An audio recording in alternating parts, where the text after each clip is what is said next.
திருச்சியில் உள்ள golden rock hospital. இந்த ஹாஸ்பிட்டல்ல ஒரு வார்டு இப்போ லாக் பண்ணி வச்சிருக்காங்க.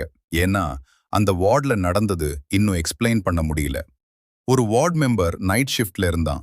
12:30 ஆகும் நேரம்.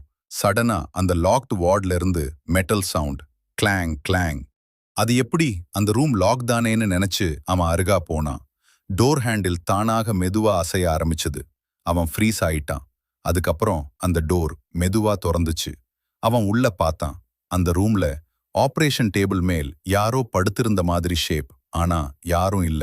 சடனா அந்த ஷேப் மெதுவா எழுந்த மாதிரி பிளான்ட் உயர்ந்துச்சு. அவன் பின்னாடி போயிட்டு இருக்கும்போது அவன் காதுக்கு அருகா, "நீ லேட், நான் வெயிட் பண்ணிக்கிட்டு இருந்தேன்."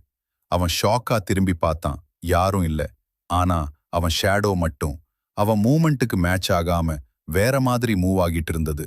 அடுத்த நாள் அந்த வார்டு மெம்பரை யாரும் பார்க்கவே இல்ல.